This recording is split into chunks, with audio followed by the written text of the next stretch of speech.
নমস্কার বন্ধুরা, আমি নীলাম। আমার একটি নতুন ব্লগে আপনাদের সকলকে স্বাগত জানাই। আশা করি আপনারা যে যেখানে আছেন সবাই খুব ভালো আছেন, সুস্থ আছেন। আজকের একটা বিশেষ দিন, যাচ্ছি বাড়ির একটি নতুন সদস্যকে আনতে। তো টাইটেল থাম্বনেল থেকে বুঝেই গেছেন কোথায় যাচ্ছি। এই যে এখানে এখন ক্যাব বুক করা হচ্ছে। ক্যাব বুক করে আমরা বাড়ির সকলে মিলে যাব আমাদের নতুন সদস্যটিকে আনতে।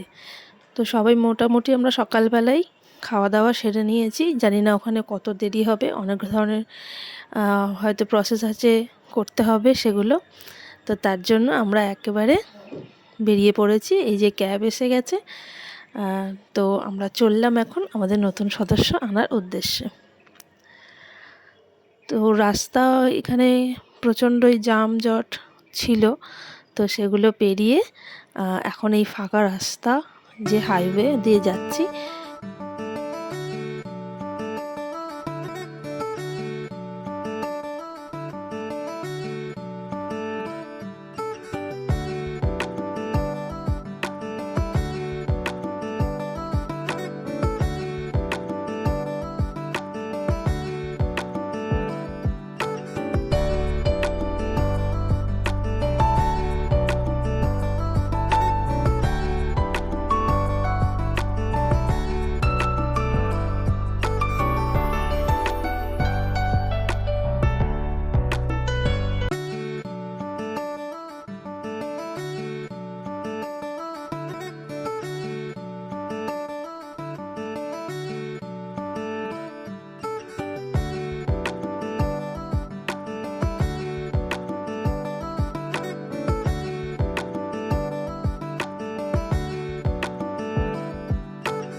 নেওয়া হচ্ছে আমাদের অল্টো কেটেন লাল রঙের।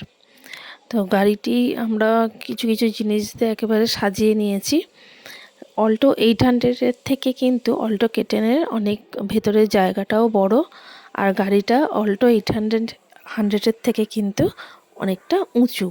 মানে অল্টো আগেকার অল্টোর সাথে এই অল্টো কেটেন কিন্তু মেলালে চলবে না। এটাতে 5 জন ভালোভাবেই বসে যাওয়া যাবে। আর এখানে যা যা শৈশাবোধ করার আমাদের করা হয়ে গেছে।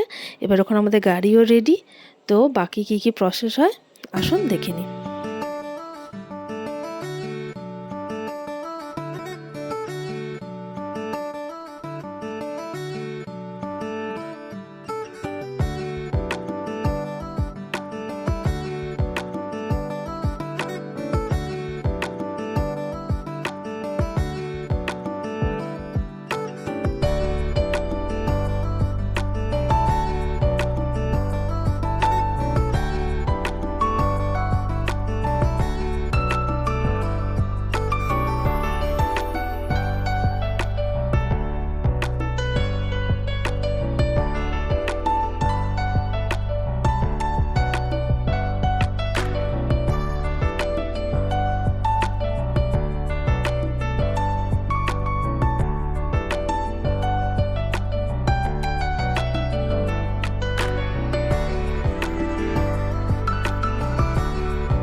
সব কাজ মিটে গেছে, এবারে আমাদের গাড়িটি নিয়ে যাওয়ার পালা। আর এই যে আমি এই ভেতরটাও একটুখানি দেখিয়ে দিচ্ছি।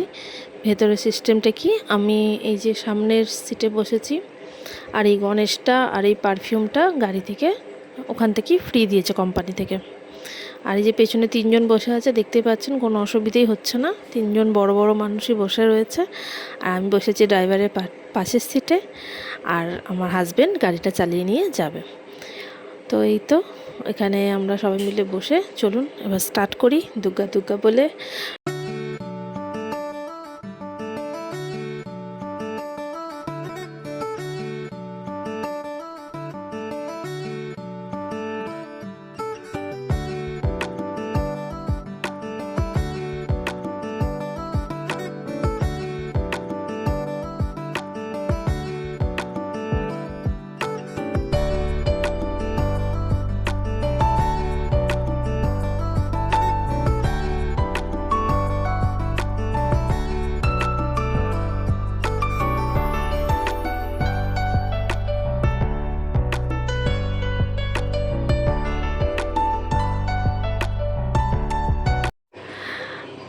গাড়িটি বাড়িতে নিয়ে এসেছি। বাড়িতে আনার পর বাড়ির আমার সামনে যে মাঠটা, ওখানে রেখেছি গাড়িটা। তো সেখানেই সবাই দেখছে নতুন গাড়ি এসে। তো আজকে সোমবারে যেহেতু গাড়িটা আনা হয়েছে, আমাদের মাঠেই ভোলে বাবার মন্দির আছে, তো সোমবার ভালো দিনেই এনেছি, তাই জন্য মাঠেতেই পুজোটা দেব সন্ধ্যাবেলা। তো এই যে সন্ধেবেলা চলে এসেছি ভোলে বাবার মন্দিরে। এইটি আমাদেরই সামনের মাঠের মন্দির। ভোলে বাবা খুব জাগ্রত মন্দির। তো ওই ভোলে বাবার কাছেই পুজো দিয়ে গাড়িটি, মানে বাউন ঠাকুর আসবেন, তারপরে পুজো দেবেন গাড়িটি। তো তার আগে মা মালা এনেছিল, সেই মালা ভোলে বাবাকে পরিয়ে দিচ্ছেন। আর এখানে 3টে মন্দির আছে, রক্ষাকালী মায়ের মন্দির আর শীতলা মায়ের মন্দির। তো ওর জন্য 2টো জবা ফুলও এনেছে মা। আগে শিব ঠাকুরকে মালা পরিয়ে দিয়ে এই যে 2টো জবা ফুল নিয়ে শীতলা মায়ের মন্দির আর মা রক্ষাকালীর মন্দিরেও মালা দেবেন। তো এইগুলো মা করছে। এরপর বাউন ঠাকুর আসবেন, বাউন ঠাকুর এলে তারপরে গাড়িটি পুজো হবে। তো এটা হচ্ছে আমাদের শীতলা মায়ের থান, আর এখানেও মা মালা দিচ্ছে। আর তারপর আর একটা ওদিকে আছে রক্ষাকালী ঠাকুরের মন্দির, তো সেইখানেও মা মালা দিয়ে পুজো দেবে। তো এরপর বাউন ঠাকুর এসে গিয়েছিলেন। বাউন ঠাকুর আগে যথারীতি শিব মন্দিরে পুজোটা সেরেছেন। শিব মন্দিরের আরতি, শিব ঠাকুরের পুজো করে নিয়ে তারপর আমাদের গাড়িটি মন্দিরের সামনে আনা হলো। আসতে আমাদের গাড়িটি এবার পুজো করছে।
পুজো শেষে এবার একটা নারকেল আনা হয়েছিল, সেটা ঠাকুরমশাই বললেন যে ফাটিয়ে দিচ্ছি, ফাটিয়ে দিয়ে এটা 4টে চাকাতে এর জল দিতে হবে, নারকেলের জলটা। তো তাই আমার হাজব্যান্ড 4টে চাকাতে তাড়াতাড়ি করে জলটা দিয়ে দিচ্ছে, আর একটুখানি ইঞ্জিনের মধ্যেও অল্প ছড়িয়ে দিতে বললেন। তো ইঞ্জিনের মধ্যে একটুখানি অল্প শুধু ছড়িয়ে দেওয়া হলো। এরপর নারকেলটাকে ভেঙে 2 টুকরো করে নিতে বলা হলো, তাই 2 টুকরো করে একদম দেখেছেন নারকেলটা একদম সুন্দর পড়ছিল। তো ব্যাস এইভাবেই আমাদের গাড়ি পুজো সম্পন্ন হলো। গাড়ি কেনা থেকে গাড়ি পুজো অবধি পুরোটাই দেখালাম। তাহলে আজকের ব্লগটা এখানেই শেষ করছি, আবার দেখা হবে পরবর্তী কোনো ভিডিওতে। ততক্ষণ আপনারা সবাই ভালো থাকবেন, সুস্থ থাকবেন। আজকের মতন এটুকুই, টাটা।